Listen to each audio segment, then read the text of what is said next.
ফারাক্কায় গঙ্গার বালি কাটাকে কেন্দ্র করে বিক্ষোভ। প্রশাসনিক হস্তক্ষেপের দাবি। গঙ্গার বালি অবৈধভাবে কাটার অভিযোগে রাস্তায় নেমে বিক্ষোভ দেখালেন ফারাক্কা ব্লকের হোসেনপুর চর ও কুলিদিয়ার চর এলাকার বাসিন্দারা। স্থানীয়দের দাবি, দীর্ঘদিন ধরে দিনের আলোয় প্রকাশ্যে গঙ্গা থেকে বালি কেটে ট্রাকে করে বাইরে পাচার করা হচ্ছে।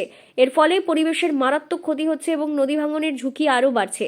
বাসিন্দাদের অভিযোগ, একাধিকবার প্রশাসনের দ্বারস্থ হলেও এখনো পর্যন্ত কোনো কড়া পদক্ষেপ নেওয়া হয়নি।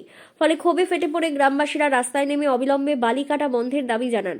নদী ভাঙন বাড়ার আশঙ্কা। হোসেনপুর চর ও কুলিদিয়ার চর আগে থেকেই গঙ্গা ভাঙন প্রবণ এলাকা হিসেবে পরিচিত। অতীতে ভাঙনের জেরে বহু পরিবার জমি ও বসতভিটা হারিয়েছে। স্থানীয়দের আশঙ্কা, এভাবে গঙ্গার বালি কেটে নেওয়া হলে মাটির স্বাভাবিক ভারসাম্য নষ্ট হবে এবং নদীর গতিপথের পরিবর্তন ঘটতে পারে। এতে কৃষিজমি, বসতবাড়ি এবং গ্রামীণ পরিকাঠামো চরম বিপদের মুখে পড়বে। এক বাসিন্দার কথায়, আগে ভাঙনে অনেক কিছু হারিয়েছি, এখন যদি এভাবে বালি কাটা চলতে থাকে তাহলে গোটা এলাকা নদী গর্ভে চলে যেতে পারে।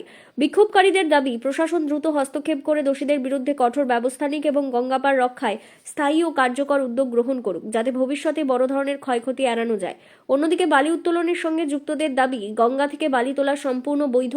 তাদের বক্তব্য, সরকারি সংস্থা West Bengal mineral development and trading corporation limited tender প্রক্রিয়ার মাধ্যমে অনুমোদন দিয়েছে এবং সেই নিয়ম মেনেই কাজ চলছে। এখানে কোনো অবৈধ কার্যকলাপ হচ্ছে না বলেই দাবি তাদের।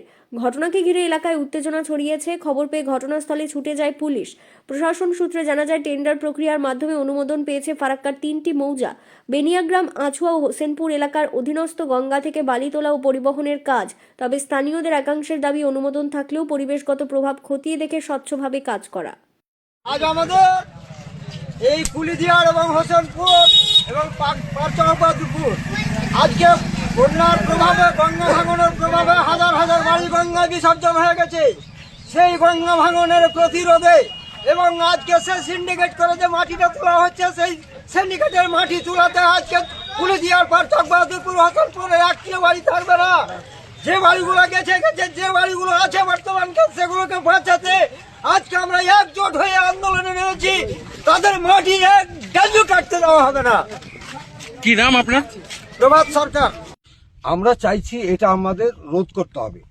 এখানে অবৈধভাবে এই যেভাবে খননটা হচ্ছে, আমাদের আরো যে বাকি যে লোকগুলো আছে, যে গ্রামগুলো আছে, এটা দিয়ে চ্যানেল বেরিয়ে যাবে, সেই গ্রামগুলো থাকবে না। এবং এইগুলো আমাদের যেভাবে সিলটেশন হয়েছে, এই জমিগুলো আবার আমাদের চাষযোগ্য হবে। কিছু হয়েছে, চাষবাস কেউ কেউ করছে। আরো সামনের দিন এখানে কি কি ধরনের ফসল হয়? এখানে সমস্ত রকমের ফসল হয়, গম থেকে ভুট্টা থেকে, বুঝলেন, এই সবজির চাষ থেকে, বুঝলেন, পাট, সবজির চাষে